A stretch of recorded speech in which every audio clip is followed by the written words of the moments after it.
Hi friends, welcome to Kinthada's kitchen. ఈరోజు మన recipe పొటల్స్ వంకాయ బంగాళదుంప మూడింటిని కలిపి కర్రీ. ఇది ఎలా చేయాలో మనం చూద్దాం. ముందుగా పొటల్స్ తీసుకోవాలి, అలాగే లేత వంకాయలు కూడా తీసుకోవాలి. పొటల్స్ని పైన ఉన్నటువంటి ఆ తొక్కని చెక్కుకోవాలి.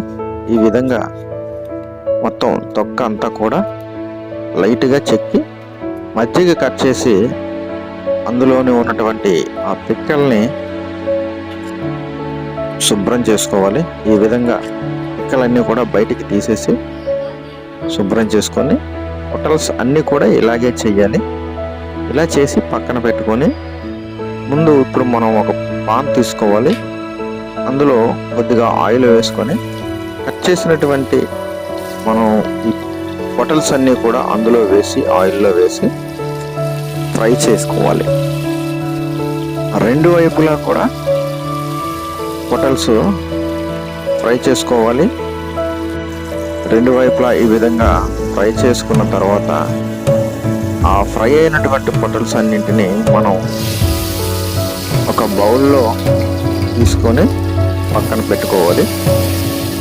దీని తర్వాత అదే ఆయిల్లో మరి కొద్దిగా ఆయిల్ వేసి ఉల్లిపాయలు, పచ్చిమిర్చి, అలాగే కొద్దిగా కరివేపాకును కూడా వేసి లైట్గా ఉల్లిపాయలు వేగిన తర్వాత వంకాయని కట్ చేసి ముక్కలుగా ఆ ముక్కలన్నీ వేసుకోవాలి. అలాగే బంగాళాదుంపను కూడా కట్ చేసి అందులో వేసుకోవాలి.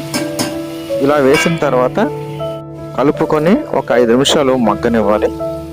చూసారుగా, ఈ విధంగా ఎప్పుడైతే మగ్గాయో టమాటో కూడా కట్ చేసి అందులో వేసుకోవాలి. ఉల్లిపాయలు, బంగాళదుంప, వంకాయ, పొటల్స్, టమాటో అవి కూడా ఒక 5 నిమిషాలు మగ్గిన తర్వాత ఇప్పుడు మనం ఫ్రై చేసి పక్కన పెట్టుకున్నటువంటి పొటల్స్ అందులో వేసుకోవాలి. అందులో వేసుకొని బాగా కలుపుకోవాలి. బాగా కలిపిన తర్వాత తగినంత కారం వేసుకోవాలి.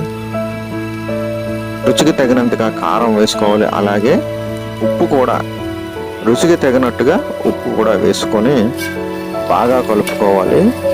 ఆ ఉప్పు కారము అంతా కూడా ఆయిల్ కూడా మొత్తం అంతా ముక్కలకి బాగా పట్టేలా కలుపుకొని కొద్దిగా వాటర్ వేసుకొని ఈ విధంగా కలుపుకొని మూత పెట్టి ఒక 10-15 నిమిషాలు హై ఫ్లేమ్లో బాగా ఉడికించినట్లయితే ఇప్పుడు పొటల్స్ వంకాయ బంగాళదుంప కూర రెడీగా గుమగుమలాడుతూ మన ముందు కనిపిస్తుంది. ఈ విధంగా చూసారుగా, చాలా టేస్ట్గా ఉంటుంది. ఈ వీడియో ఎంతమందికి నచ్చిందో లైక్ చేయండి, షేర్ చేయండి, కామెంట్ చేయండి ప్లీజ్.